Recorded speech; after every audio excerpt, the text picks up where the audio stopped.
Icky Blossoms, my buddies. It is April 17th. Happy Sunday to you. Happy after record store day. Yesterday was record store day. I did actually watch a couple of videos to see what people bought. I participated in record store day, but I made no purchases. Happy to say that my friend Tim Guthrie bought something for me. I didn't ask him to, but he did, and it was very kind of him. So let me just kind of wrap up the weekend. Thank you, everyone, for your interest in my music and my releases. Norman and the Rockwells. I've sold 13 copies in the last 2 days.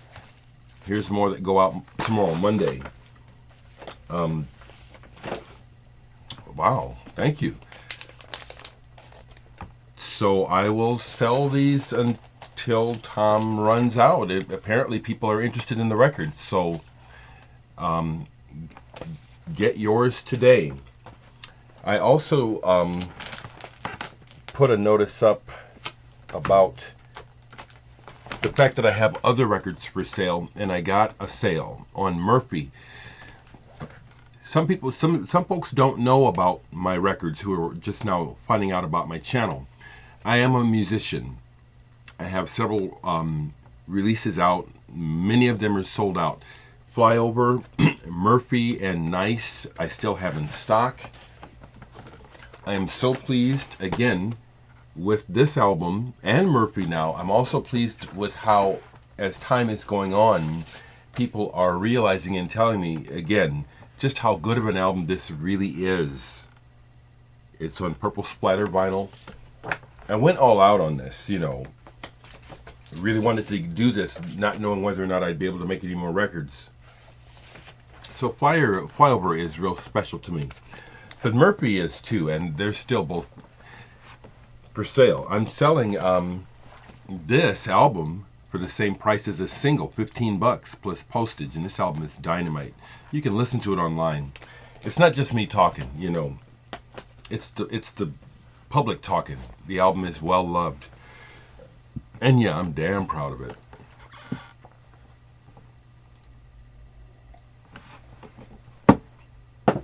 So this weekend, I participated in Record Store Day by performing at a new establishment in Omaha called the Hi-Fi House. It's a private listeners club, and it's slowly going public in that it's emerging. Its public presence is emerging.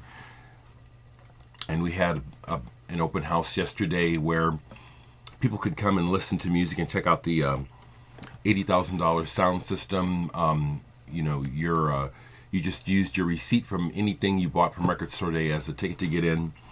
My band Chemicals played. We killed it. You know, I was too busy to tape it, to set up getting it recorded.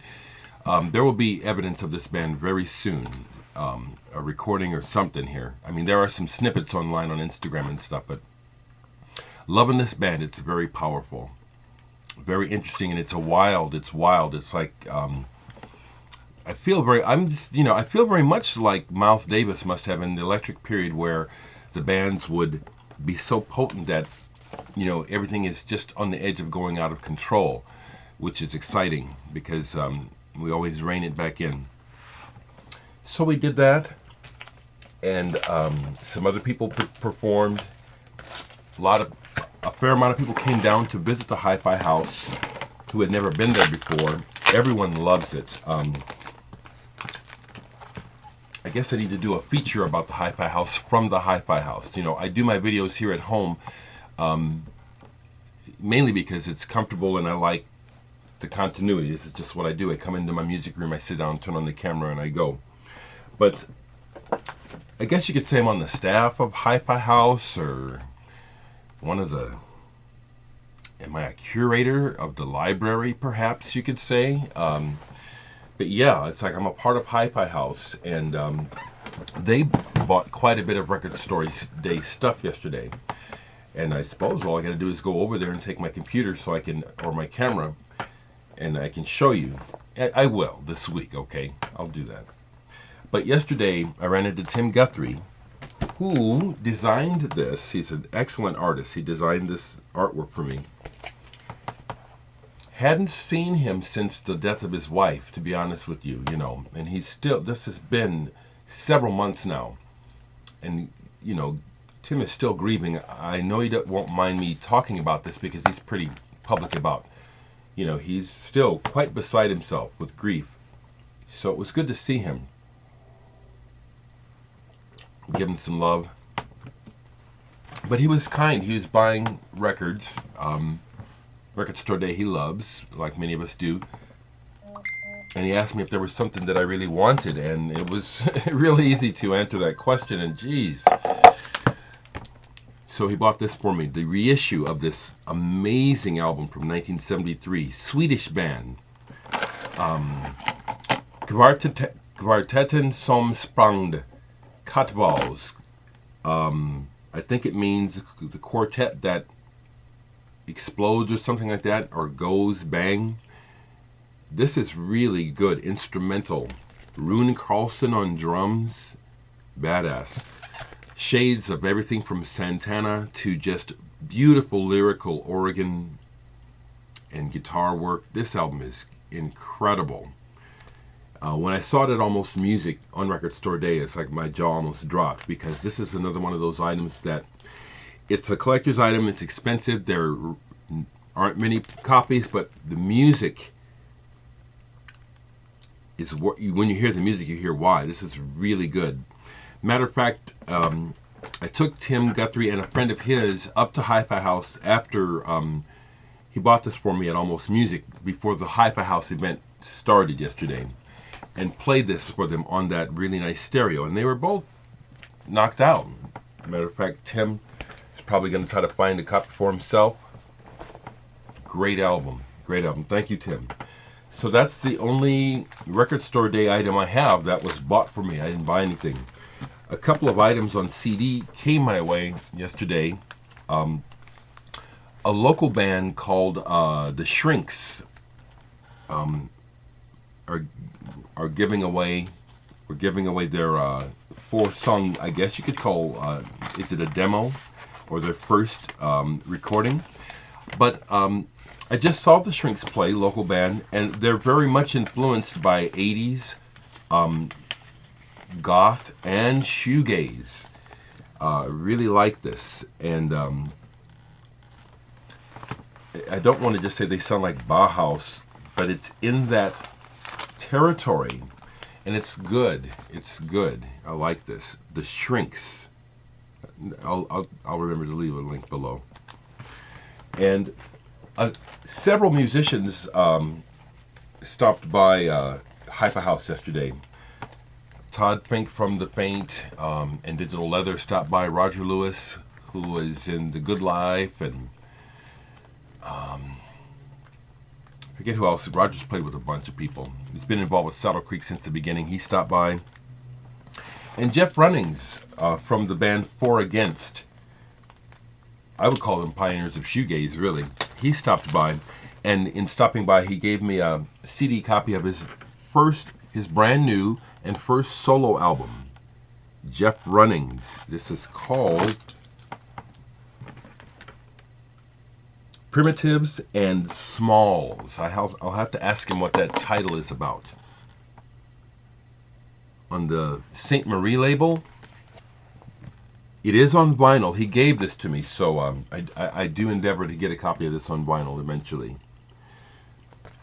Jeff Runnings has a very immediately recognizable voice. Have an international following with his band For Against.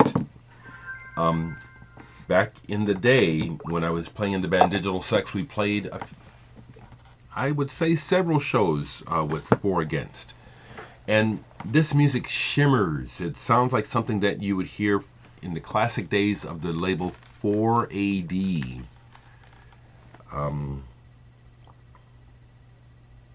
It shimmers, has that big, beautiful, affected guitar sound. Simple, understated melodies that are kind of melancholic. I just got this yesterday, so I haven't really paid attention to the words, but Jeff can write some good songs, so I give this an absolute thumbs up. Jeff Runnings, this is really good. And thanks for the CD, Jeff. Excuse me. Now, besides all that, the day before record store day, I stopped by Almost Music. I just made some sales, and the way that I celebrate when I make a little money beyond what I know that I need for bills is I celebrate by doing what I've always done, which is I buy some records. And I was so pleased that Almost Music has this in. Been wanting a copy of this album for years. This is not an original. Originals are very expensive. Catherine Ribeiro and Alps Pie. I believe that means peace. I don't know if this is an official reissue or not. It sounds great, but the label is like a pastiche of the Philips label by saying Filippo. You know, it was on the Philips label originally.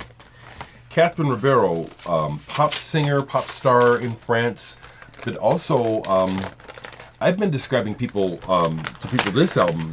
I would call her, based on this album, comparable to like a European Patti Smith. This album is dope. It's got a psychedelicness to it as well as a progness to it, and also a punk kind of energy to it. Fantastic. I must also say that this album, when I saw it, and whenever I see Catherine Ribeiro, I immediately think of a veteran of the vinyl community who I think is long gone, Big Star 1000, Fred, down in Australia. And I'll say publicly, I don't know if I have something to do with Fred stopping to make videos. He was doing this before I did. But I picked up that, you know, some people have not approved of how I operate. You know, the fact that I mix up the personal with music. And I won't apologize for being myself because there are no rules here and no one owns this. So, but I've thought about that in relation to Big Star 1000. You know, it's like, man, you know, if I somehow soured this idea to the point that he left, I am sorry if that's what has happened. I don't know that, but I've intuited that that's possible. I also know that it's possible that there's other folks who have been involved here who have left and maybe want to blame me, but I don't take the blame because I don't know what they're thinking. But I'm saying, you know, that I can safely assume that that's a possibility of something that's happened. I don't know it. And notice my reaction, which is everyone must do what they're going to do. I don't live in their minds. I don't know what they're thinking. And even if I knew what they're thinking, should I change who I am just because they're having a thought that is disapproving of me? Absolutely not. And should you? No. We should change because we want to or because we need to. The other record that I picked up yesterday, which I can't wax too enthusiastic about because I didn't look up information so I could be succinct. I do say things sometimes and I don't have my facts right because it's been a long time and I forget. But I've been another album that it's like, I wish I could find this, and it's rare. Octopus. Somewhere between pop, psych, and just plain rock. What a funky ass cover. Look at that. And then I got to show you the gatefold. Limited edition reissue of 500 copies of this album. I forget where the band is from, possibly England. This is very good, and it's like it's of high quality recording and musicianship. So it's kind of like whoever put this together had the idea they were going to try to get something going. This is very, very good. Look at this funky inside.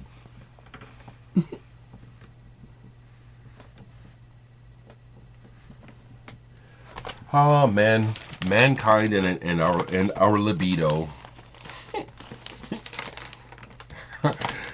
I highly recommend this album. Just look it up. Everything you can hear everything online now. The Catherine Ribeiro, this Octopus, the Jeff Runnings, the Kat Kvarteten Samsprangd. All this you can hear online, and I recommend it all. Highly recommend it. Highly, highly recommend it. Some other records are sitting out that have been played recently. Some reggae, Big Youth, Manifestation,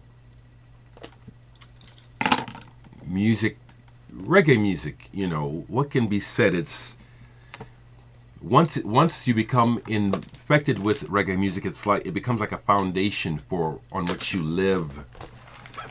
Reggae music. I played this a few times, just in the background while doing work for my part-time job. Boards of Canada, Tomorrow's Harvest. Just love the timbre of their electronics. So warm. So warm. Listen more to the Suffocation. I was telling you that I thought it was a little bit, I thought it was so-so. And yeah, I do. I think this band is kind of so-so when it comes to metal. You know, this is good, but it's not great. It's pretty good. Pulled this and played the vinyl of this. I love the band Mew. That was the one record store day record I really wanted, was the vinyl reissue, the first vinyl issue of And the Glass-Handed Kites, and I didn't get one. Hi-Fi House got the only copy, I think, or one of the only copies that came to Omaha, so I have access to it, but of course I want a copy. But Mew, I love this band. Frengers, still to this day, I just put this album on and it pretty much goes the whole way through, because every song is just fantastic. Here's one that I hadn't played in a long time, and last time I had listened to it, it didn't leave a good impression. Love Out There. Enjoyed it this time. Like it. I get it better now. What Arthur Lee was writing about and the sound. This is an original copy on Blue Thumb with that wonderful cover. Spacey cover. Reminds me I've got to catch up with David Horowitz. Sequoia Flame. I haven't seen his last few videos, and he's a big collector of this label Blue Thumb. And so whenever I play or see records on the label Blue Thumb, I think of David, Sequoia Flame. You see this, David? Hey, man. Anything else down here I haven't talked about that's still sitting out? Yeah. A while back I picked this up. Maybe I spoke about it, maybe I didn't. But Current 93 and David Tibet. Heavy, interesting, even obscure. But he takes you into his world with his music. You know, it can be kind of creepy, but I always learn something. The stars are marching sadly home. The inmost light, third and final. Current 93. This is a one-sided LP. And he's into some sort of interesting one-sided only, as you see. No, I can't really speak about his belief system. I just know that it's woven into the words, and it's related to religion, you know, specifically, you know. Just when I'm in the mood, I find what he makes, with Stephen Stapleton in particular from Nurse with Wound, their soundscapes are entrancing. So, I was happy to add this to my collection. Anything else down here I haven't shown? I think I've shown... Played this recently, Radiohead, Pyramid Song. The B-sides on this are just great. And they have a new album coming out this year. The Amazing Sounds of Orgy. Really good on here, Radiohead. And then I pulled this. All Good Clean Fun. It's an old United Artists sampler album. And from the 70s. It's got some great cuts on here from Sugarloaf, Hawkwind, Amandole, Canned Heat, Brinsley Schwartz, BB Blunder, Gypsy, Morning, Cochise, Colin Scott, Man, If. Double album. Very good compilation. Love these old comps. Excuse me.